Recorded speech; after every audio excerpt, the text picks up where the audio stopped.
Hello, my name is DeBord, and welcome back to my podcast. Today we will be having a very special, although controversial guest. I would like to welcome Braden Peters, aka Clavicular, into the room. Hi, call me Clav. All right, Clav, it is very nice to meet you. You as well, sir. So, you have taken to celebrity status almost overnight with your culture of looks maxing. Could you explain a little bit to the audience who might not know what that means? Yeah, so looks maxing is essentially self-improvement in all metrics through any means possible. The goal is to MOG. And MOG, what does that mean exactly? To MOG basically means to outperform someone. There are many metrics on which you can MOG someone, financially, aesthetically, intellectually. Yes, and speaking of, there was a huge media response to you yourself getting frame mogged quite recently by the ASU frat leader. I don't want to talk about it. Very well. So I think, like many other people, perhaps due to my age, are a little confused by some of the methods that you are posting about.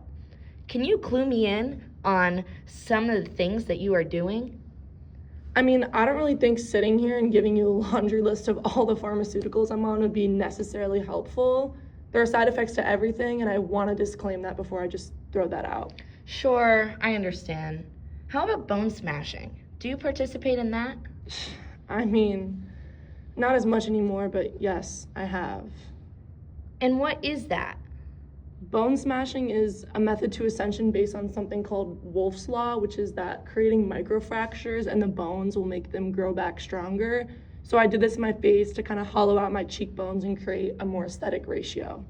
You said ascension just now. What does that mean to you?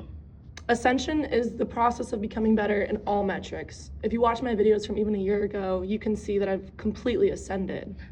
Yes, I can see that. See, you really interest me, Clav. In all of my days of philosophical academia, you yourself have exemplified almost everything I thought society would come to. How so? Well, for one, my main theory from Society of the Spectacle predicted that postmodern society would become more focused on images, specifically appearances, the consumption of products and performance. I would say you fit that almost perfectly. Yeah, I mean, I can definitely see that. In this way, our worldview has become material in a way that is objective. Your content is focused on curating the body and the face to almost godlike proportions, wherein your identity lies. Do you find truth in that?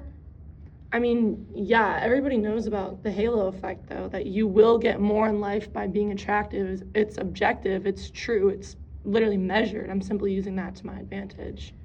I would disagree with you there, Clav. I would say that you are not as in control as you think. In fact, I would argue that you are simply the symptom of a society that has, not just recently, but has been exacerbated by the digital age. Prioritize the physical image, and your total perception is based purely on your digital presence and the algorithmic rewards that you receive. I guess, but I'm not preaching anything that cannot be done. I did it. Clearly, I'm rich and I'm MOG. With, as you said, a laundry list of pharmaceuticals. Touche. Look, what you're describing as success, your following, your attention, even the way people respond to your appearance, that's exactly what I mean by the spectacle. It's not that people suddenly started caring about looks. It's that society value itself has shifted to visibility. Everything has been seen to matter. I get that. I'm just playing the game. Are you though? Because to me it seems you are playing the game, but the game already decided what winning looks like. Your choices are real in a narrow sense, but the field you're choosing within is already structured for you.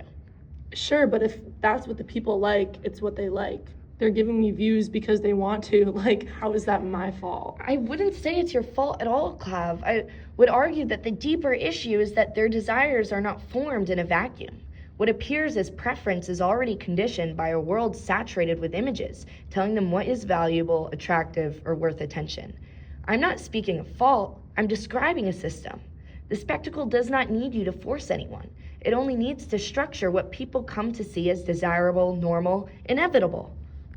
I hear what you're saying, but I think you're like taking agency away from people who clearly have it. Like, yeah, maybe the internet shapes what people find attractive, but at the end of the day, nobody's forcing them to watch me or follow me. They're choosing it.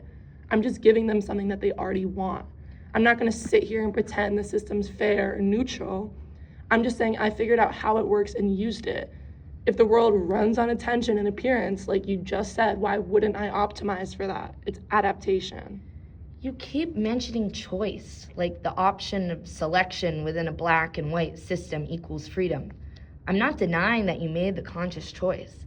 I'm arguing that if every possible decision you can make is already predetermined by modes of appearance, attention, visibility, your choice will not escape those things, but rather enforce them. Okay, but I'm still the one doing it. I'm not being forced to post, to stream, to literally mog. I choose this because it works. People respond to it. That seems pretty real to me. You're talking like nobody has any control over their own decisions, which I think is ridiculous. The spectacle does not altogether remove agency, but redistributes it. You call your choice a choice when the limits of your action are invisible. It works because your method has already been produced inside the field. But if people engage with it willingly, doesn't that matter? I don't think people are that passive. They decide the things that they care about. And yet what they care about is already predetermined. The changes within our system do not equal freedom, but are the characteristics of that system.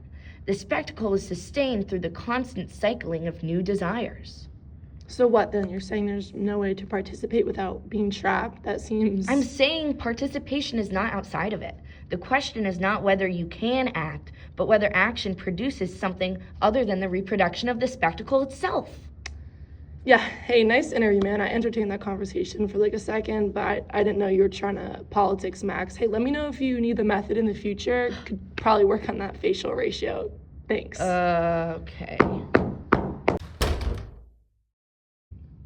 And so, the boys did not agree or conclude the conversation in victory, but Clavicula will eventually come to recognize his position in the spectacle, operating within a world where visibility equals power, attention equals currency, and resistance itself is limited to the world that it critiques.